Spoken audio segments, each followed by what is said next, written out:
জগত সাবিত্রে সূচয়ে সাবিত্রে কর্মদায়িনী ইহ সূর্য সহস্র তেজরাশে জগতপতে অমুকাং মাং ভক্তাং গৃহণং দিবাকরম ইদমর্ঘং ওং শ্রী সূর্যায় নমঃ।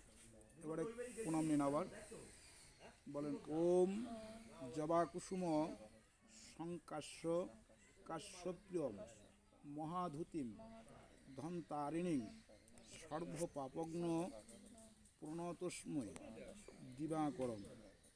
প্রণাম করে সূর্যদেবের কাছে আরাধনা করে দেন। হে সূর্যদেব, আপনার তেজময় ধারা অর্থাৎ আপনার যে রশ্মি সে অশুভটাকে হরণ করে নেন এবং শুভটাকে প্রাধান্য করে দেন, আমি যেন আমার পিতৃকার্য সুসুন্দরভাবে করতে পারি।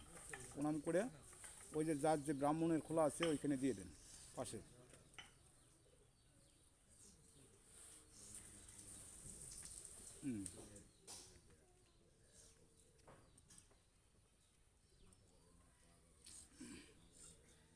একটা সাদা ফুল নিন, আবার একটা ফুল তো এগুলো যাই হোক আছে না, পাশে খোলা আছে ফুল,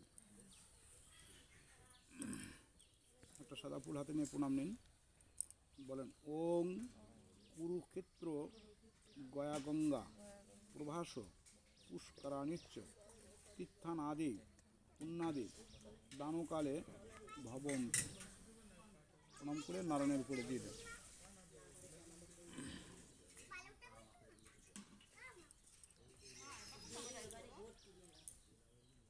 এত সময় আপনাদের পিতৃ উদ্দেশ্যে যে পূজা পার্বণ আদি করছি, এখন আমরা চলে যাব দানের উদ্দেশ্যে।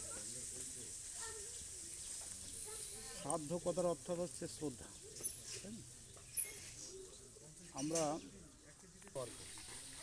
মন্ত্রে কী বলেছে?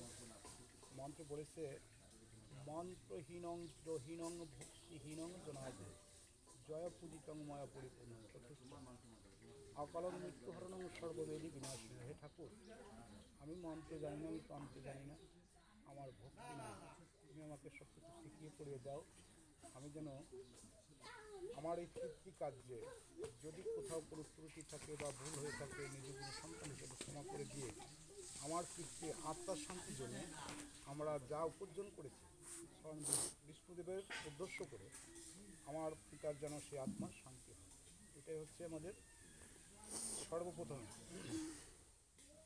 এখানে ষোড়শদানের কথা উল্লেখ করেছেন। ষোড়শদানের বাক্য হচ্ছে কি?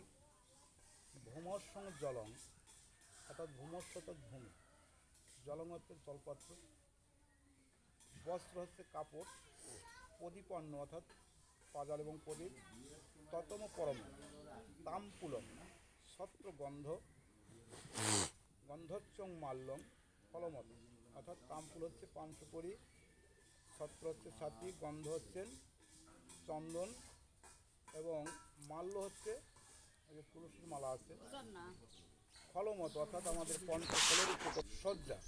এখানে আমাদের হয়তো লেপ তোষক নাই যদিও, তবে তারপরে একটা বিছানা চাদর একটা বালিশ দিয়ে আমরা সজ্জা সাজিয়ে নিছি। পাদুকা, ওখানে পাদুকা আছে, অর্থাৎ কিনা আগের দিনে খরম পা দিত, দেখছেন কিনা জানি না, আগে খরম ছিল, শুধু একটা পুটুলি ছিল, ওই বাদায় নিয়ে পায়ে নিয়ে হাঁটত। আমাদের সেই খরমকে বলা হতো পাদুকা। এখন আমাদের সেই খরম নেই, অর্থাৎ রেক্সিন বা চামড়া জাতীয় জুতো, এটাকে আমরা পাদুকা রূপে দেখি। কাঞ্চন, এই যে সোনা এবং রূপা, গো অর্থাৎ গরু, রজত দান করতে হয়। এমনিভাবে হচ্ছে আমাদের 16টা জিনিস দান করা কর্তব্য।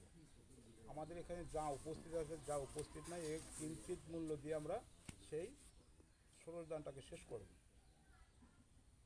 সর্বপ্রথম হচ্ছে ভূমি মূল্য দিতে হয়। আমাদের যে ওই গামছার উপর যে টাকা আছে, আমরা ওই টাকা দিয়ে কাজ সারব, পরবর্তী যা হোক দেখা যাবে।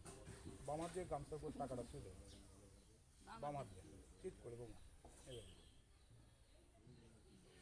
একটা ফুল বা একটা তুলসী পাতাতে জল মাখে 3বার জলে ছিটিয়ে দিতে হবে, সাথে আদব চালটা থাকবে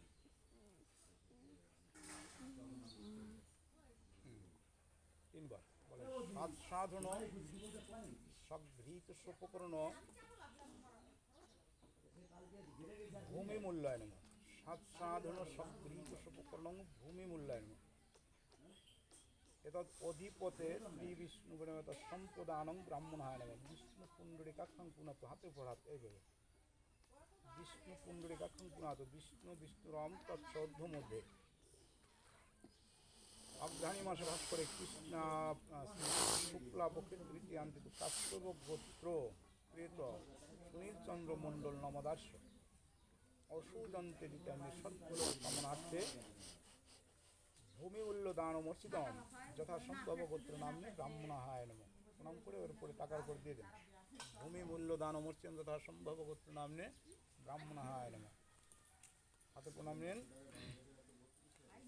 ওই গামছা ওই বুদ্ধর উপরে শুয়ে ধরে ওই যে বস্ত্র গীতা তুলসীর মালা টালা যা আছে ওর উপরে দেবেন এবার তিনজনে কিন্তু ওই এক জায়গায় জলের থেকে দেবেন সর্বপ্রথম তারপরে ওইখানে দেবেন